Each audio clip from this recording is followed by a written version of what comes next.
प्रदेश में कल से 16 अगस्त तक रहेगा लॉकडाउन, रात में रहेगा कर्फ्यू। प्रदेश में पिछले 24 घंटों में कोरोना से 1169 मरीज हुए स्वस्थ। राज्य में बाढ़ प्रभावित जिलों की संख्या बढ़कर हुई 14।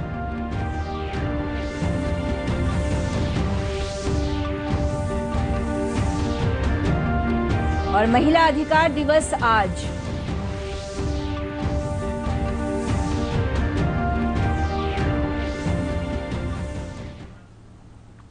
नमस्कार, समाचारों में आपका स्वागत है। मैं हूं मिनती और अब समाचार विस्तार से। राज्य में लॉकडाउन 16 अगस्त तक के लिए बढ़ा दिया गया है। राज्य सरकार द्वारा लॉकडाउन 6 के संबंध में कल गाइडलाइन जारी कर दी गई है।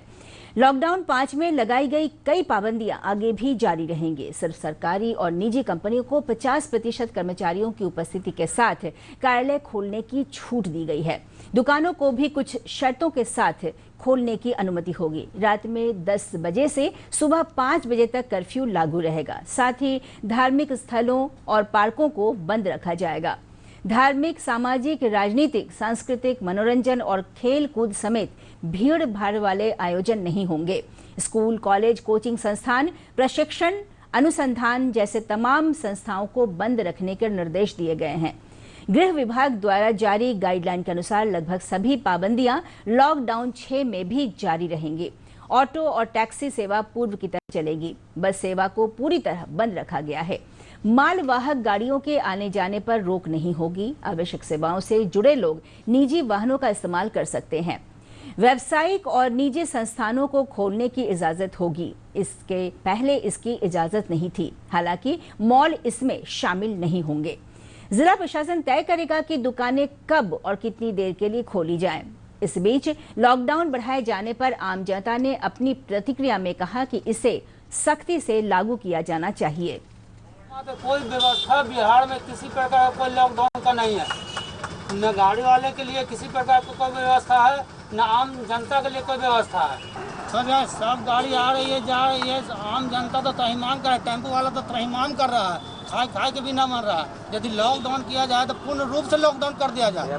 डेली जो खाने कमाने वाले हैं उन लोग के लिए बहुत दिक्कत हो जाएगा लॉकडाउन। लेकिन कोरोना का ऐसा कारण क्या बढ़ रहा है और बढ़ाया जा भी रहा है। बिहार में पिछले 24 घंटों में कोरोना से 1169 मरीज ठीक हुए हैं। इसके साथ ही कोरोना से ठीक होने वालों की कुल संख्या बढ़कर 31,673 हो गई है।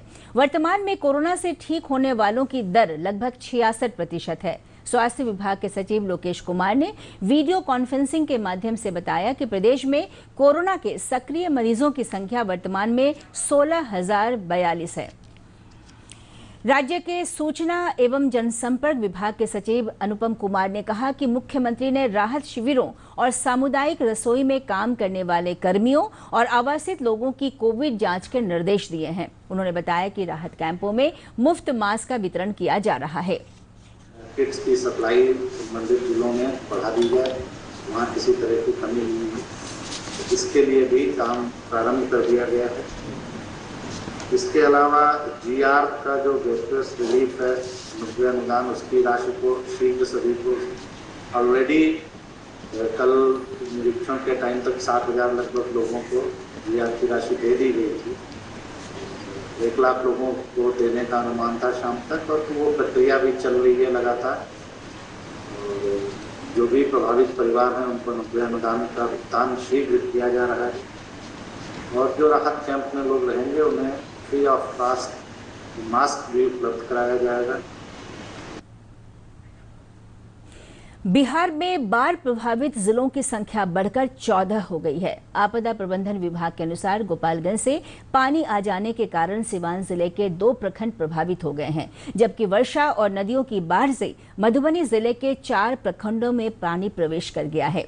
आपदा प्रबंधन विभाग के अपर सचिव रामचंद्र डू ने वीडियो कॉन्फ्रेंसिंग के माध्यम से बताया कि वर्तमान में 14 जिलों के 108 प्रखंडों की 40 लाख की आबादी बाढ़ से प्रभावित हो गई है। बाढ़ प्रभावित क्षेत्रों में 19 राहत शिविर और 1000 सामुदायिक रसोई घर चलाए जा रहे हैं। बाढ़ के कारण 4,87,000 हेक्टेयर क्षेत्र में धान की खड़ी फसल नष्ट हो गई है। कृषि विभाग का कहना है कि हालांकि नुकसान का सही आकलन बाढ़ का पानी उतरने के बाद ही हो सकेगा। पेश है एक रिपोर्ट।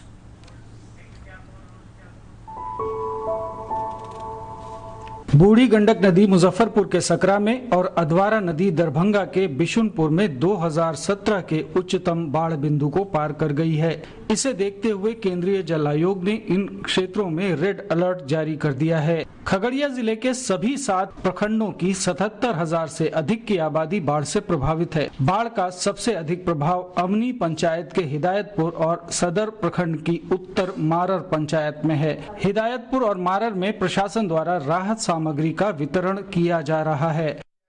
हमारे पंचायत के एक वार्ड हिदायतपुर गांव में फुल बाढ़ आई हुई है, जो यहाँ पर राहत शिविर हमारे माननीय अंचल पदाधिकारी महोदय के द्वारा यहाँ खोले गए हैं। यहाँ पर 298 लोगों को सुबह नाश्ता, दोपहर और रात में भोजन यहाँ पर कराया जा रहा है। पूर्वी चंपारण में बाढ़ की स्थिति और खराब हो गई है, जहां 17 प्रखंडों की 145 पंचायतों में बाढ़ का पानी फैल गया है। सैकड़ों एकड़ में लगी फसलें जलमग्न हो गई हैं। पश्चिमी चंपारण के 9 प्रखंडों की 63 पंचायतों में बाढ़ का प्रकोप है। चंपारण तटबंध से मंगलपुर समेत अनेक स्थानों पर रेन कटिंग से सीपेज का खतरा बढ़ गया है। नेपाल में एक बार फिर भारी बारिश होने से गंडक बैराज में डिस्चार्ज बढ़ गया है। एनडीआरएफ और एसडीआरएफ की टीमें लगातार बाढ़ ग्रस्त क्षेत्रों में भ्रमण कर रही हैं। पश्चिमी चंपारण में ऐतिहासिक अशोक स्तंभ भी पानी में डूबा हुआ है,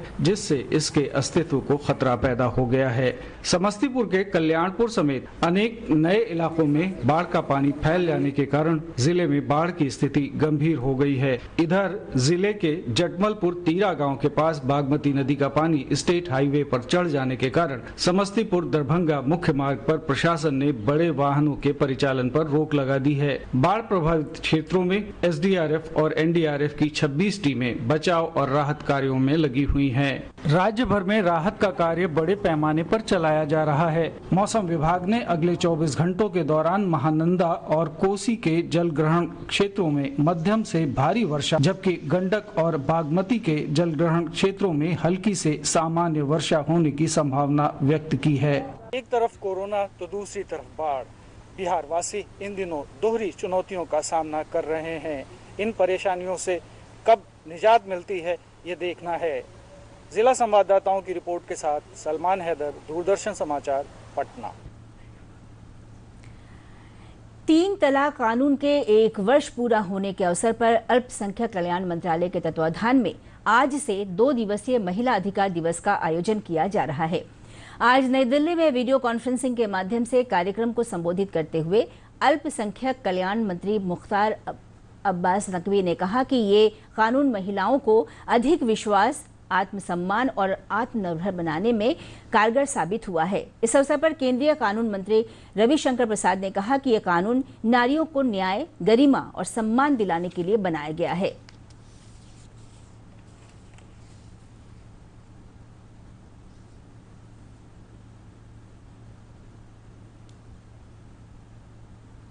जिस देश की महिलाएं इतनी एम्पावर्ड होंगी तो वो उस देश को आगे बढ़ने से कोई नहीं रोक सकता। और इस वक्त मैं एक बात कहना जरूर चाहूंगी कि दुनिया की 3 मेरे हिसाब से बहुत पावरफुल वर्ड्स है जिससे औरत बर्बाद हो जाती है, जिससे आबाद हो जाती है। पावरफुल वर्ड्स जो है डिस्ट्रक्टिव है, that is I love you.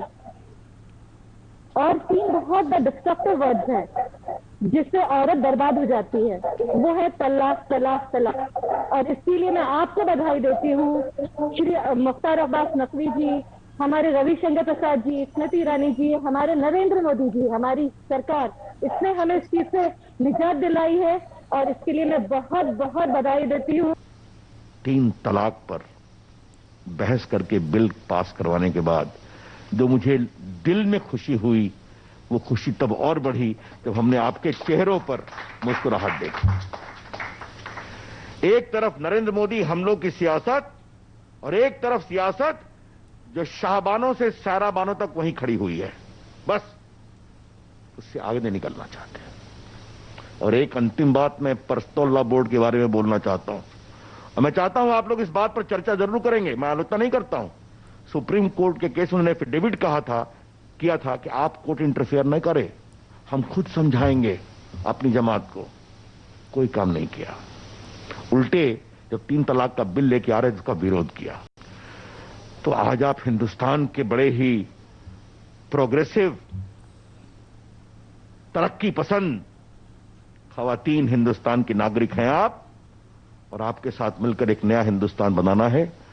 प्रधानमंत्री नरेंद्र मोदी जी का संकल्प है सर्वस्पर्शी सशक्तिकरण का है, और इसी संकल्प के साथ प्रधानमंत्री नरेंद्र मोदी जी ने जब घोषणा की कि 3 तलाक जैसी कुरीति, कुप्रथा और क्रिमिनल एक्ट खत्म होना चाहिए, तो बहुत से लोगों ने उस पर जो है कई तरह के सवाल खड़े किए थे। लेकिन उन तमाम सवालों को दरकिनार करके मजबूत सुधारवादी इच्छा शक्ति से प्रधानमंत्री नरेंद्र मोदी जी ने, उनकी पूरी सरकार ने, हमारे लॉ मिनिस्टर श्री रविशंकर प्रसाद जी ने, स्मृति बहन ने मजबूती के साथ इस कुरीति, इस कुप्रथा और इस क्राइम को, ट्रिपल तलाक और तलाक बिद्दत के जो है वो एक क्रिमिनल ऑफेंस बनाया, और जिसका नतीजा है कि एक बिग रिफॉर्म और बेटर रिजल्ट, एक बहुत बड़ा सुधार और बेहतरीन उसका नतीजा हमारे सामने आया है। राजधानी पटना को उत्तर बिहार से जोड़ने वाले महात्मा गांधी सेतु के नवनिर्मित पश्चिमी लेन को आज आम लोगों के लिए खोला जा रहा है। केंद्रीय सड़क परिवहन मंत्री नितिन गडकरी और मुख्यमंत्री नीतीश कुमार द्वारा वीडियो कॉन्फ्रेंसिंग के माध्यम से पुल के अप स्ट्रीम लेन के सुपर स्ट्रक्चर के प्रतिष्ठापन का लोकार्पण किया जा रहा है। इस लेन के चालू हो जाने से उत्तर बिहार के 5 करोड़ लोगों को इसका फायदा मिलेगा। बकरीद का त्योहार कल मनाया जाएगा, लेकिन प्रदेश के बकरी बाजार से रौनक गायब है। कोरोना वायरस के संक्रमण की वजह से इस साल बकरी मंडियों में पिछले वर्षों की तरह इस बार बड़ी संख्या में जानवर नहीं आए हैं। लॉकडाउन और सोशल डिस्टेंसिंग के कारण भी खरीदार भी कम संख्या में आ रहे हैं। पटना के बकरी बाजार के मालिक जियाउल्लाह खान ने बताया कि इस बार उत्तर प्रदेश और राजस्थान से मात्र 10% ही जानवर आए हैं। हर साल की तरह इस साल भी तो ये आया है जानवर कुर्बानी का, लेकिन इस साल कोरोना को लेकर के रौनक नहीं है मार्केट में। हर साल जिस तरह 10, 12 दिन, 15 दिन पहले से ही मार्केट में जानवर आने लगता था, लोग आने लगते थे परिवार को लेकर के, 12 बजे रात तक यहाँ मंडी चलता था काफी अच्छे से। लेकिन अभी कोरोना का इतना डर है कि पब्लिक का मूवमेंट कुछ नहीं है, ना तो व्यापारी लोग आ पाए हैं माल लेकर के। राजस्थान से भी जो लोग आते थे 10-15% ही लोग आ पाए हैं। उत्तर प्रदेश से भी 10%, मुश्किल से 10-15% लोग आ पाए हैं। दूसरी ओर खरीदारों ने बताया कि जानवरों की संख्या कम होने की वजह से उनके दाम भी ज्यादा हैं, इसलिए लोग पसंद के जानवर खरीद नहीं पा रहे हैं। और ज़्यादा होने की वजह भी है, जितना माल गिरना चाहिए था इन लोग के यहाँ उतना गिरा नहीं है। और सबसे बड़ी चीज़ क्या है कि रेट मनमाना भी रहता है यहाँ पे इन लोगों का, उसी में आपको नेगोशिएट करना पड़ता है बहुत कुछ। बहुत परेशानी हो रही है, बहुत दिक्कत हो रही है, आने जाने के लिए दिक्कत हो रही है। हम लोग बहुत मुश्किल से आए हैं समझो कि मार्केट में। अब हम लोगों की रकम ही खाली हो जाए, यही बस। इस बीच इमारत शरिया बिहार, झारखंड और ओडिशा के नायब नाजिम मुफ्ती सनाउल हुदा कासमी ने बकरीद के मद्देनजर लोगों से अपील की है कि वे कोविड महामारी पर नियंत्रण के लिए लॉकडाउन और सरकार के अन्य दिशा निर्देशों का पालन करते हुए ही बकरीद मनाएं। तो जिस तरह ईदगाह में और मसाजिद में नमाजें पढ़ी जाती थी, मैदानों में पढ़ी जाती थी, तो सोशल डिस्टेंसिंग का ख्याल रखते हुए नमाज होगी। और अगर लॉकडाउन की मुद्दत में इजाफा होता है तो जाहिर है कि अभी कोई बात इस अंदाज में नहीं कही जा सकती जैसे ही। प्रेस इन्फॉर्मेशन ब्यूरो पटना और सूचना एवं प्रसारण मंत्रालय द्वारा एक वेबिनार का आयोजन किया गया। कोरोना महामारी, योग एवं आयुर्वेद की नज़र में विषय पर आयोजित इस वेबिनार में पीआईबी सह आरओबी के अपर महानिदेशक एसके मालवीय और पीआईबी के निदेशक दिनेश कुमार ने भाग लिया। इनके अलावा दूरदर्शन समाचार पटना के निदेशक विजय कुमार और पीआईबी के सहायक निदेशक संजय कुमार समेत कई वक्ताओं ने इस वेबिनार में शिरकत की। सहरसा जिले की 16 पंचायतों में ग्राम पंचायत भवन का शिलान्यास किया गया। इसका उद्देश्य प्रधानमंत्री गरीब कल्याण योजना के अंतर्गत संसाधन का निर्माण करना और सरकार की कल्याणकारी तथा विकास योजनाओं का लाभ आम लोगों का पहुंचाना है। इस अवसर पर सहरसा के उप विकास आयुक्त राजेश कुमार सिंह ने कहा कि पंचायत भवन के निर्माण में प्रवासी मजदूरों और श्रमिकों को प्राथमिकता के आधार पर काम दिया जाएगा। और अंत में बुलेटिन के मुख्य समाचार एक बार फिर। प्रदेश में कल से 16 अगस्त तक रहेगा लॉकडाउन, रात में रहेगा कर्फ्यू। प्रदेश में पिछले 24 घंटों में कोरोना से 1169 मरीज हुए स्वस्थ।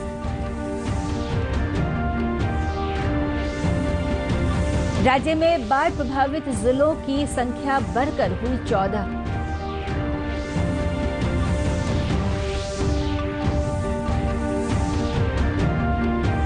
और महिला अधिकार दिवस आज।